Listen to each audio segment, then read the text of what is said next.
News सच की ओर में आपका स्वागत है। दोस्तों, एक मामला इस समय पूरे देश में बड़े जोरों पर है, जो कि वोट चोरी का मामला है। और हम आपको बता दें कि ये मामला लगभग हर गांव, गली, मोहल्ला सभी व्यक्ति इस वोट चोरी से परिचित जरूर होंगे। लेकिन यह मामला तब सामने आया जब राहुल गांधी ने 8 मिनट की एक वीडियो जारी की और उन्होंने यह बताया कि किस तरीके से वोट की चोरी की जा रही है। नमस्कार, मैं राजनीतिक परिवार में पैदा हुआ। जब मैं छोटा सा था 1980 में प्रियंका और मैं घर में लेह बनाते थे, रात को निकलकर पोस्टर चिपकाते थे। चुनाव समझता हूँ, 20 साल से मैं स्वयं चुनाव लड़ रहा हूँ। पोलिंग कैसे होती है, पोलिंग बूथ कैसे मैनेज किया जाता है, वोटर लिस्ट, फॉर्म 17, ये सब मैं गहराई से समझता हूँ। कुछ समय पहले हमें दाल में काला लगा। चुनाव के नतीजे आते थे, मूड एक तरीके का होता था, रिजल्ट दूसरे तरीके का। मुझे याद है उत्तराखंड में हम चुनाव हारे।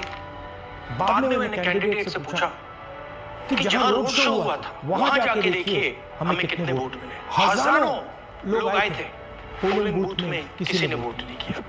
यह असंभव था, यह हो ही नहीं सकता। उसके बाद छत्तीसगढ़ और मध्य प्रदेश के रिजल्ट, हमें लगा कुछ ना कुछ गलत हो रहा है। 2018 में मध्य प्रदेश में चुनाव होता है, हम जीतते हैं, हमारी सरकार चोरी हुई थी। 2023 में चुनाव होता है, मैंने अपने आंखों से भारत जोड़ो यात्रा में देखा भयंकर एंटी इनकम्बेंसी, और हमें 65 सीट मिलते हैं। इम्पॉसिबल, हो ही नहीं सकता।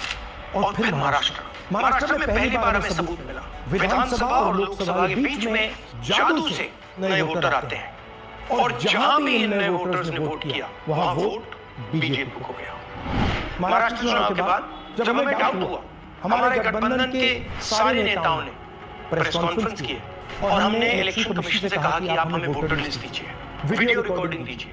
इलेक्शन कमीशन ने मना किया, ना उन्होंने हमें वोटर लिस्ट दी और ना उन्होंने वीडियो रिकॉर्डिंग दी। डाउट हुआ, क्यों नहीं दे रहे, क्या कारण है? तो हमारे दिमाग में सवाल उठा, क्या इलेक्शन कमीशन बीजेपी की मदद कर रहा है? क्या इलेक्शन कमीशन ही इलेक्शन को चोरी करवा रहा है? इसके बाद हमने एक टीम सेटअप की और हमने उन्हें कहा कि आप जाइए, एक कंस्टिट्यूएंसी में जाके ढूंढिए, सच्चाई ढूंढिए, किस प्रकार से चीटिंग की जा रही है, किस प्रकार से ये काम किया जा रहा है और कौन कौन इस काम को कर रहे हैं। सबसे महत्वपूर्ण बात यह है कि इलेक्शन कमीशन डिजिटल डेटा नहीं देता है, फिजिकल डेटा देता है। मतलब लाखों कागज में वोटर लिस्ट दे देगा इलेक्शन कमीशन के द्वारा। और उन्होंने यह आरोप भी लगाया कि इलेक्शन कमीशन, जो कि वर्तमान सरकार की से जुड़ा हुआ है, और वह जो है वर्तमान सरकार के साथ मिलकर के वोट चोरी का काम कर रहा है। और अभी तक इलेक्शन कमीशन इस पर कोई जवाब नहीं दिया है। और इस पर इस समय पूरे देश में एक बवाल मचा हुआ है कि आखिर किस तरीके से ये वोट चोरी पकड़ी जाए। तो दोस्तों, आज हम बता रहे हैं कि वास्तव में आप भी इस वोट चोरी को अच्छे से जानते होंगे और कैसे हुई है वोट चोरी। आप अगर थोड़ा सा सोचेंगे तो आपको भी ये पता चल जाएगा। आप जिस गांव, गली, मोहल्ले से हैं, उस गांव, गली, मोहल्ले में आपने देखा होगा कि जब ग्राम पंचायत का चुनाव होता है तो कोई भी व्यक्ति वोटर लिस्ट से वंचित नहीं रहता। सबके नाम वोटर लिस्ट में एकदम A to Z एक्यूरेट हो जाते हैं। लेकिन जब वही चुनाव विधानसभा का होता है या फिर लोकसभा का होता है तो उसमें बहुत सारे ऐसे नाम होते हैं जो वोटर लिस्ट से हट जाते हैं। आखिर ये नाम फिर वापस चले कहां जाते हैं? आखिर वो नाम हटाता कौन है? और यहीं से शुरू होती है वोट चोरी की। और वो कैसे हटता है, कौन हटाता है, हम इसके बारे में आज बात करेंगे कि कौन है जो उन नामों को हटा देता है, जो कि मौजूद रहने के बाद भी, गांव में रहने के बाद भी, जब वो पोलिंग बूथ पे जाते हैं तो उन्हें यह पता चलता है कि हमारा नाम ही वोटर लिस्ट में नहीं है, और वो बिना कुछ कहे वापस लौट आते हैं। इसी को वोट चोरी कहते हैं। थोड़ा सा रिमाइंड में जाइए कि जब विधानसभा या लोकसभा का चुनाव था तो कितने लोग वापस आए थे। ऐसे बहुत सारे लोग थे जो मेरे गांव में थे। मैंने लगभग 10-15 लोगों को देखा कि उनकी उम्र 18 के ऊपर, 35 साल, 25 साल, 60 साल, और वो गांव में ही रह रहे थे, फिर भी उनका नाम वोटर लिस्ट में नहीं था और उन्हें बिना वोट दिए वापस आना पड़ा। आखिर ये करता कौन है और ये किसके आदेश पे किया जाता है कि कौन कहता है कि इतने नाम को हटाना है, इतने नाम को जोड़ देना है, और कैसे कैसे इसमें खेल होता है, हम इसके बारे में जानते हैं। दोस्तों, आपको पता होगा कि गांव लेवल का एक कर्मचारी होता है जिसे बीएल कि आपके गांव में कितने लोग 18 वर्ष से ऊपर हुए, वो अगर आवेदन करते हैं तो उनका नाम वोटर लिस्ट में जोड़ा जाता है। कितने लोगों की, कितनी महिलाओं की शादी हो गई, लड़कियों की, जो अब इस गांव में नहीं रहती, उनको इस वोटर लिस्ट से रिमूव करना है। और कितने लोग इस दुनिया में नहीं रहे, उनका नाम भी वोटर लिस्ट में कैसे रिमूव करना है, हटाना है। ये काम बीएलओ का होता है और यहीं से सबसे बड़ी धांधली शुरू होती है।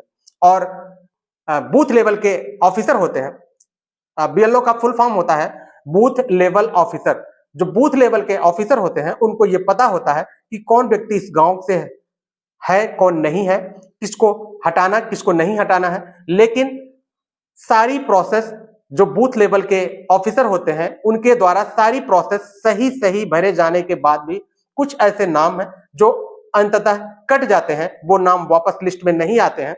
और व्यक्ति जब बूथ लेवल ऑफिसर से मिलता है तो वो कहते हैं कि हमने तो आपका फॉर्म सही सही भर के फिलअप करके भेज दिया था, अब आपका नाम नहीं आया तो मैं क्या करूं।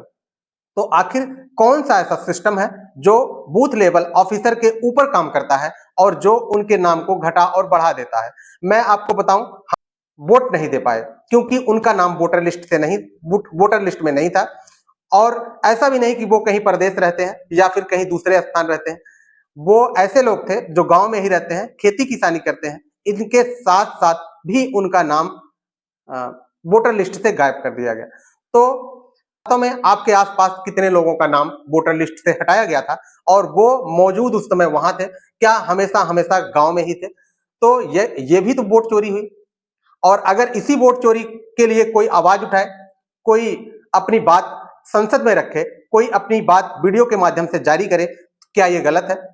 अगर यह लोकतंत्र हमें स्वतंत्रता देता है कि हम जो है अपनी बात रखें, अपनी बात को जन जन तक पहुंचाएं, तो हमारे वोट की चोरी कहां से हो रही है? हम अपने वोट को क्यों नहीं बचा पा रहे हैं? और कुछ ऐसे लोग जो कि हमारे वोट को हमारे ही लिस्ट से गायब कर देते हैं और हमें निराश होकर वापस लौटना पड़ता है कि ये जो है वोट चोरी, आपका वोट नहीं है, आप वापस घर जा सकते हैं।